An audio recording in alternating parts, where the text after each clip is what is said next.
Everyone welcome back. सो जैसे कि आपने टाइटल में देख ही लिया होगा, आज हम इसी बारे में डिस्कस करने वाले हैं। मैंने बेसिकली 3 कैटेगरी में लोगों को डिवाइड किया है। फर्स्ट वो जो नेक्स्ट ईयर अपना एग्ज़ाम टारगेट करेंगे, सेकंड वो जो इस बार अपना फर्स्ट अटैम्प्ट देंगे, और थर्ड वो जो इस बार अपना सेकंड, थर्ड या कोई और अटैम्प्ट देंगे, राइट। तो सबसे पहले हम उन लोगों की बात करते हैं जो इस बार अपना फर्स्ट अटैम्प्ट देने वाले हैं। I really want to congratulate you guys कि आप लोग इतने फोकस्ड हो कि आपको अगले साल क्या करना है वो आपने पहले से ही प्लान कर लिया। So it's a very big thing, ठीक है। अब क्योंकि आपने डिसाइड कर लिया है कि अब आपको बैंकिंग इंडस्ट्री में आना है, so make sky your limit, okay.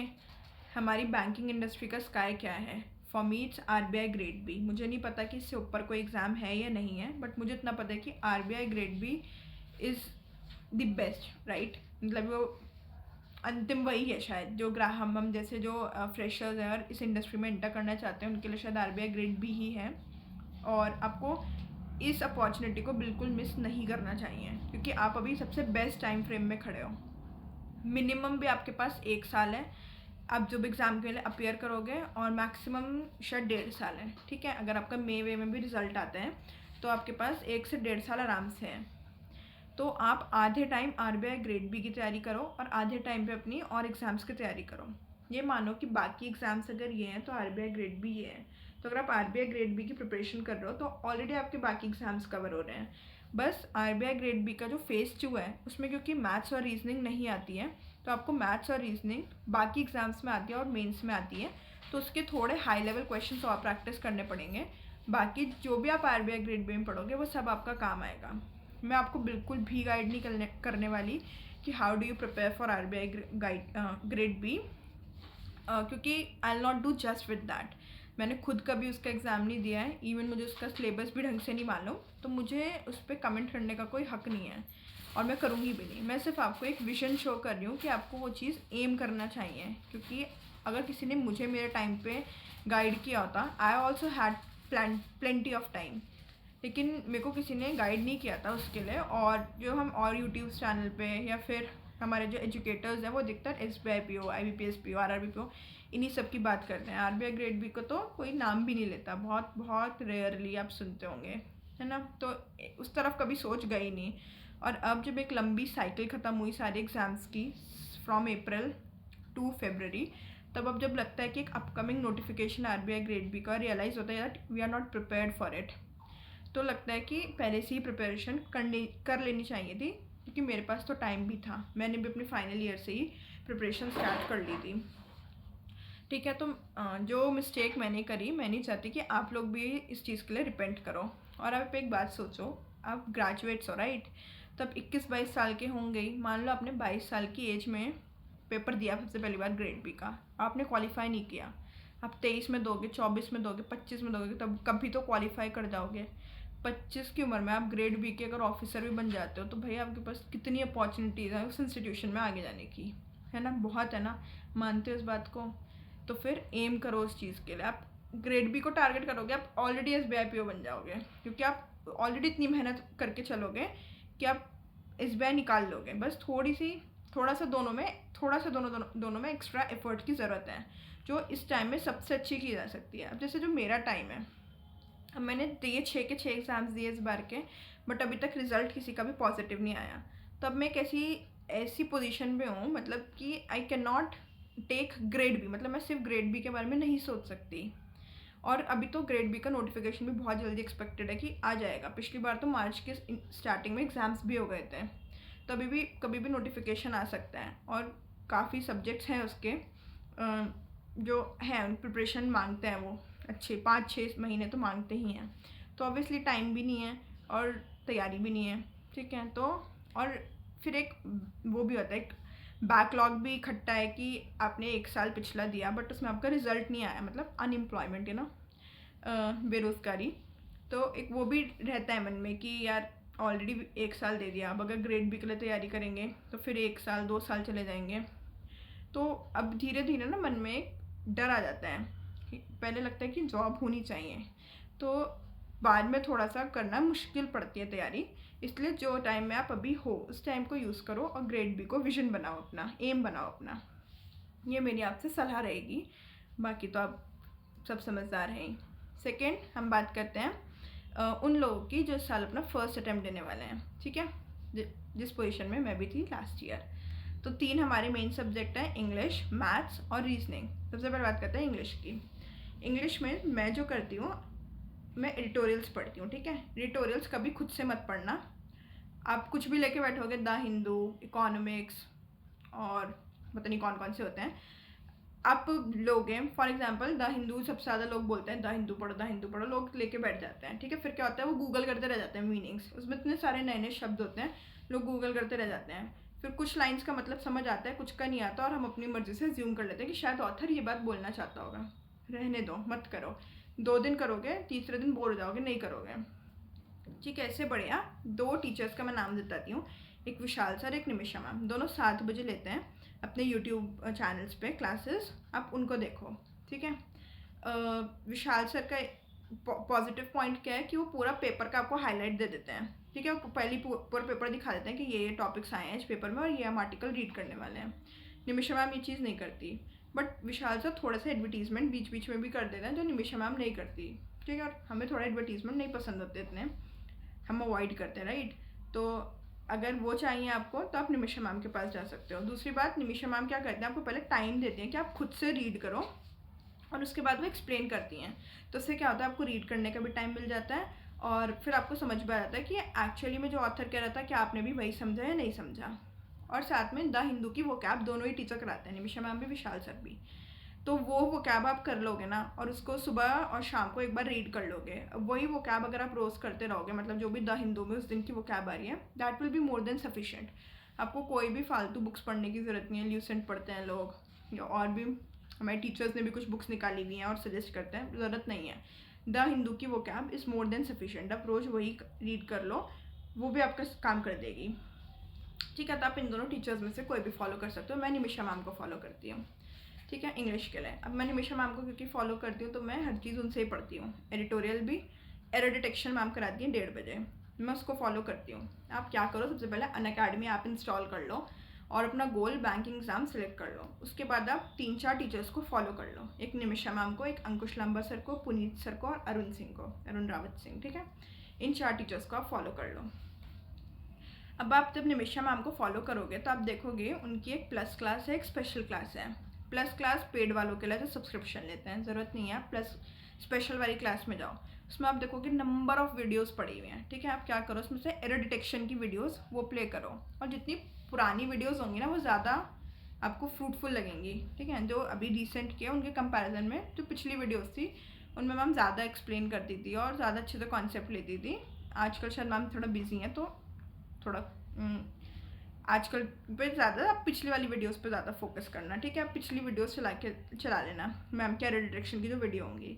आपको 2-3 वीडियो के बाद ये दिखेगा कि कॉन्सेप्ट्स जो हैं वो रिपीट हो रहे हैं, वही सब्जेक्ट की गलती होगी कहीं पे, या फिर एडजेक्टिव, नाउन, इन सभी की कुछ गलतियाँ होंगी, और ये आप देखोगे रिपीट होती रहेगी, ठीक है। आपको 120 rules of grammar ma'am suggest करती हैं, वही पढ़ने की मुझे नहीं लगता कि नीड है, क्योंकि आप अगर एरर डिटेक्शन को रिलीजियसली फॉलो करोगे, आप देखोगे कॉन्सेप्ट्स आर रिपीटिंग, वही कॉन्सेप्ट रिपीट होते हैं। फिर भी आपका मन है तो आप 120 रूल्स ऑफ ग्रामर भी पढ़ सकते हैं। निमिषा मैम सजेस्ट करती हैं, उनकी यूट्यूब चैनल पे पड़े हुए हैं, 11-12 घंटे की वीडियो है कुछ, वो पढ़ सकते हो। बट अगर आप एरर डिटेक्शन को 7 डेज लेके देखो, ठीक है, और पिछली वीडियोस लो, या मैम की लाइव क्लास अटेंड करनी है तो मैम 1:30 बजे लेती हैं, उसको अटेंड कर सकते हो, नहीं तो फॉर नाउ पिछली वीडियोस देख सकते हो, और 7 दिन देख के देखो। अगर आपको फिर भी लगता है कि आपको रूल्स की ज़रूरत है, तब आप 120 रूल्स ऑफ ग्रामर पढ़ लेना, ठीक है। तो इससे आपका एरर डिटेक्शन कवर हो जाता है, और रीडिंग के लिए एडिटोरियल। अब बात आती है और कंटेंट की। तो मैम अपना निमिषा मैम, मैं निमिषा मैम को ही फॉलो करती हूँ।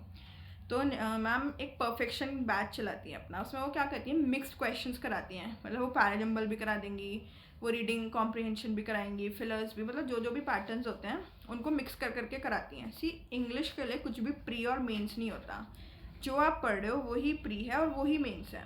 जैसे हमारे बाकी सब्जेक्ट में फिर भी एक होता है कि ये प्री का है, ये क्वेश्चन मेंस लायक जाएगा, बट इंग्लिश में नहीं होता। इंग्लिश में प्री भी वही है और मेंस भी वही है, तो never differentiate between the two. तो मैम की आप उसमें जाओगे ना स्पेशल क्लास में, तो बहुत सारी परफेक्शन क्लासेस के नाम से पढ़ी होंगी, ठीक है। तो आप उन क्लासेस को प्ले करना, और देख लेना, ठीक है। आपको समझ आ जाएगा कि कैसे क्वेश्चंस करने हैं, कैसे क्वेश्चंस आते हैं एग्ज़ाम में। आप अगर मैम की जो स्पेशल क्लासेस हैं उनको ऊपर से नीचे तक अच्छे से कर लेते हो, आपकी इंग्लिश कवर हो जाएगी, ठीक है। आपको सिर्फ इंग्लिश में प्रैक्टिस चाहिए, आप उसमें कुछ भी लर्निंग नहीं है, ठीक है। आपको रीड करके समझ आनी चाहिए कि चीज़ क्या कह रही है, तो उसके लिए बेसिकली आपको प्रैक्टिस चाहिए।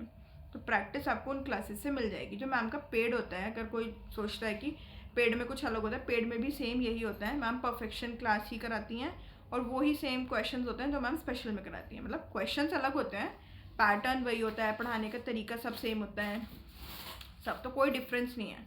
आप उनके आराम से स्पेशल क्लास ऊपर से नीचे तक करते रहो, चाहे उसमें एरर डिटेक्शन आ रही है वो करो, उससे आपकी एरर डिटेक्शन इम्प्रूव होगी, ठीक है।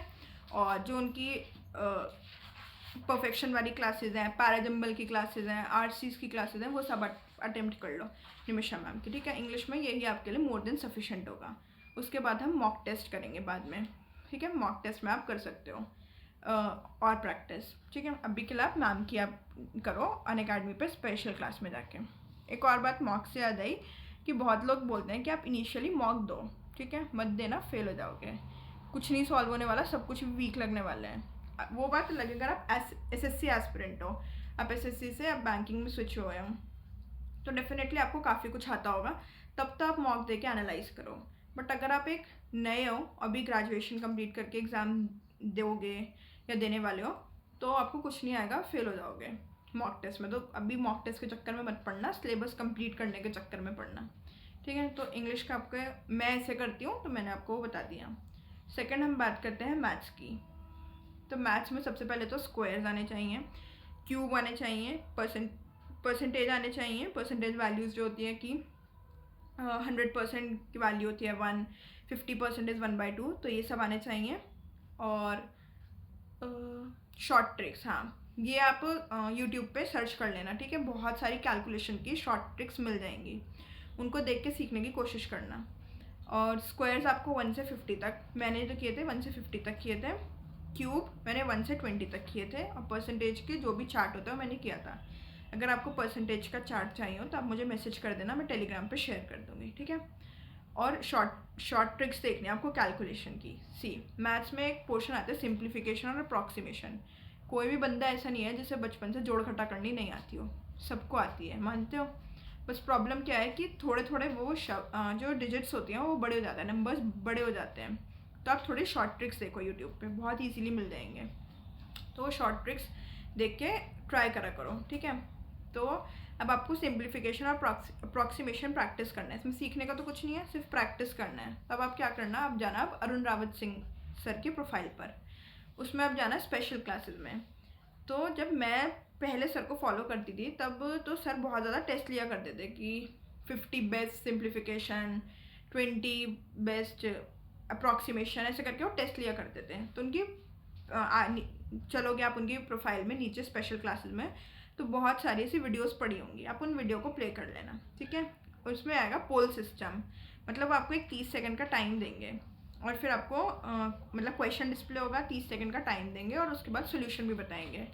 तो इससे क्या होगा, पहले तो आपको एक 30 सेकंड का टाइम मिल जाएगा खुद से सॉल्व करने के लिए, आप देख पाओगे कि आप सॉल्व कर रहे हो या नहीं कर रहे। दूसरी बात, शॉर्ट ट्रिक्स, आप ये देखोगे कि सर ने ऐसा क्या अलग किया कि वो इस क्वेश्चन को इतने टाइम में कर पा रहे हैं और आप नहीं कर पाए थे।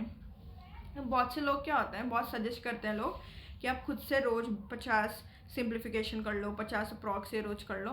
मैंने नहीं किए थे, ठीक है। और मेरे जैसे बच्चे के लिए तो बहुत डिफ़िकल्ट भी होता है, मतलब बहुत से और भी आप में से बहुत लोग होंगे जो डेली नहीं बैठ सकते होंगे टाइमर लगा लगा के वो करने के लिए। मैं नहीं बैठ सकती थी कि मैं डेली 50 सिंप्लीफिकेशन कर रही हूँ, 50 अप्रॉक्सीमेशन, और करने भी नहीं चाहिए, ये वेस्टेज ऑफ टाइम है, ठीक है।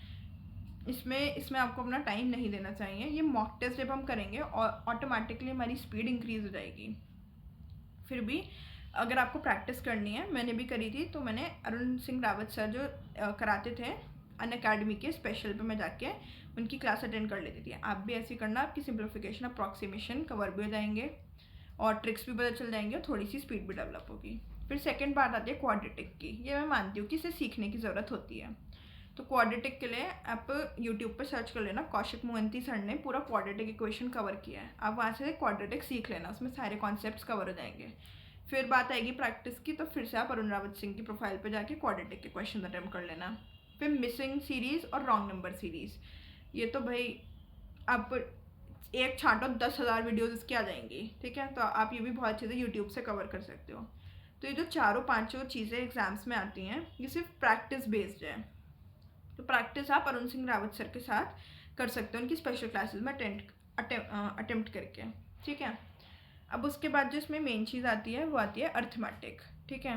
बहुत से लोग कहते हैं कि अर्थमेटिक नहीं करोगे तब भी हो जाएगा काम, ये वो अर्थमेटिक करनी है, ठीक है।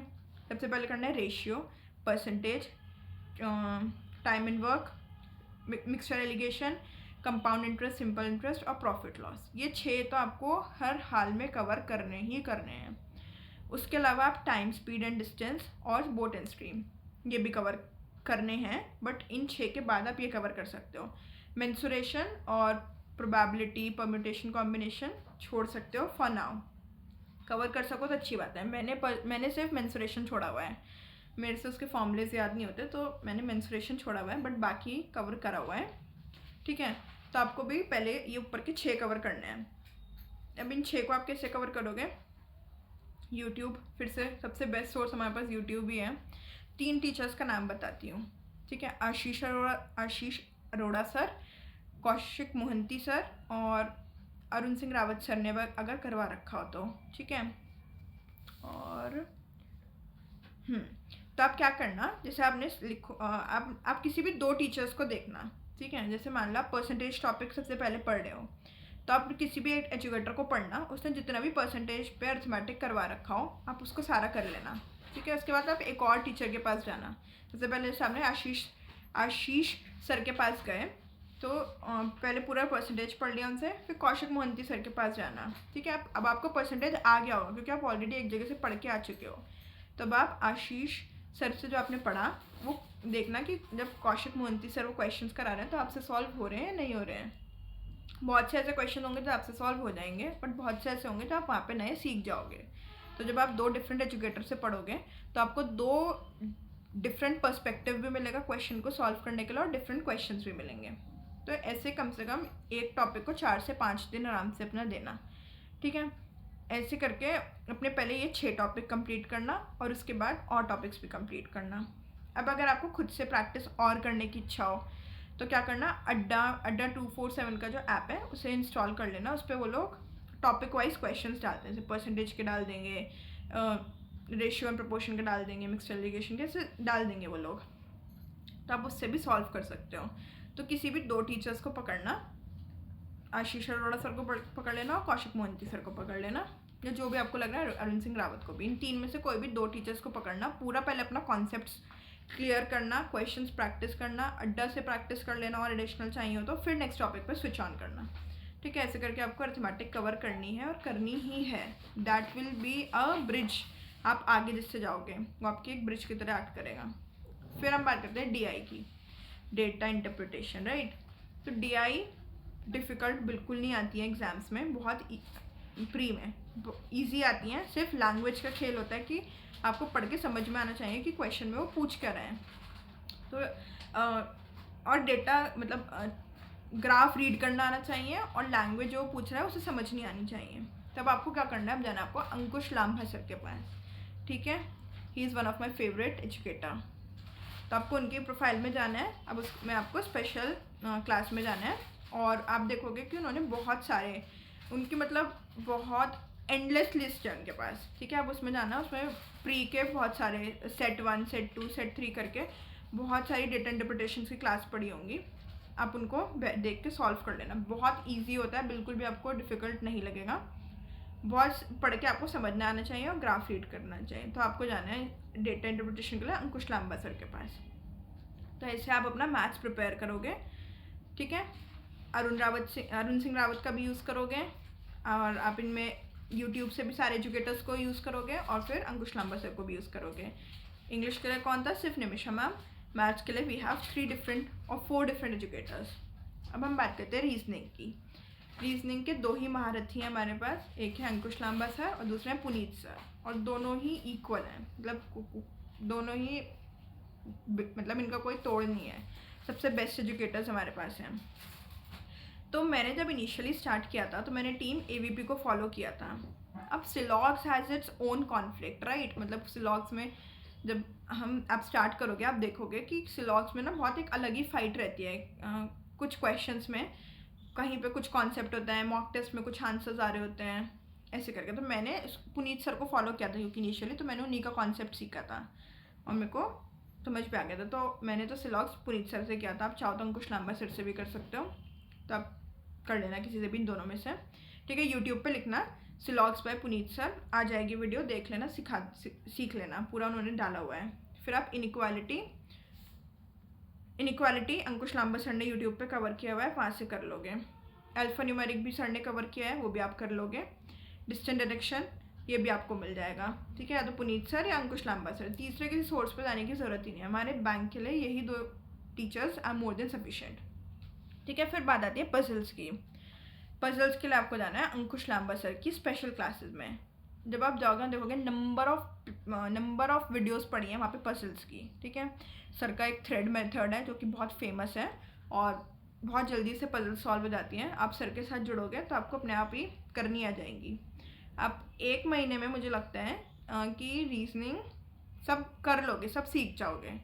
1 महीने के बाद आप खुद ही मेंस लेवल पे स्विच कर देना रीजनिंग में। आप मेंस के लिए भी उनकी स्पेशल क्लास में मेंस की भी पड़ी हुई है। जब आप उनको सर्च करोगे ना, देखो आपको मेहनत तो करनी पड़ेगी। एक तो फ्री सोर्सेज में तो वैसे भी थोड़ा करना पड़ता है ढूंढने के लिए, तो ढूंढने का काम मैंने आपको दे दिया, बट अब कौन सी क्लास देखनी है, किस एजुकेटर को फॉलो करना है, इतनी मेहनत तो आपको करनी ही पड़ेगी, ठीक है। तो उनके ऊपर नीचे प्रोफाइल में घूमते रहना। तो फेसबुक पे और इंस्टाग्राम पे करते हैं ना सर्फिंग, ऐसी आप क्लासेस में सर्फिंग करना और ऊपर नीचे सारी क्लासेस देखते रहना, ठीक है। तो 1 महीने में आपको समझ आ जाएगी कि पजल्स कैसे करते हैं, बाकी टॉपिक्स कैसे करते हैं। उसके बाद आप धीरे धीरे मेंस पे स्विच कर जाना रीजनिंग के लिए, ठीक है। इंग्लिश के लिए तो प्री और मेन साथ ही चलता है, इसमें कोई डिस्टिंक्शन नहीं है, सब सेम है। और मैथ्स के लिए तो आप पहले यही टॉपिक्स कवर करो, अर्थमेटिक के आप मेनली टॉपिक कवर करो। DI तो ईजी होती है, हो ही जाएंगी, बट साथ साथ प्रैक्टिस करते चलो उनकी भी। और एक आधा क्लास लगा लिया करो अरुण सिंह रावत सर की भी, जो वो मिक्स क्वेश्चंस कराते हैं उनकी। बाकी आप इन चारों जब एजुकेटर्स को फॉलो कर लोगे, जो मैंने 4-5 एजुकेटर्स का नाम बताया, तो आपके पास नोटिफिकेशन आती रहेगी उनकी कि अभी ये टीचर लाइव है, ये टीचर लाइव है। तो जब भी कोई लाइव होता है इनकी क्लास, आप देख लिया करो, क्योंकि आप अभी बिगनर हो, या लाइव नहीं देखनी तो बाद में रिकॉर्डेड फॉर्म में स्पीड ज़्यादा करके आप देख सकते हो, बट साथ साथ उनके चलते रहो, ठीक है। तो ये तीनों हो गए सब्जेक्ट्स आपके। लास्ट बचा करंट अफेयर्स। अगर आप इस बार एग्ज़ाम प्लान कर रहे हो अपना देने की, तो आपको करंट अफेयर्स साथ साथ करती चलने चाहिए। अब मैं अपनी बात करूँ तो मैं तो रोज़ नहीं पढ़ पाती करंट अफेयर्स, ठीक है। मैंने बहुत कोशिश करी कि मैं डेली रीड कर पाऊँ, मैं नहीं कर पाती।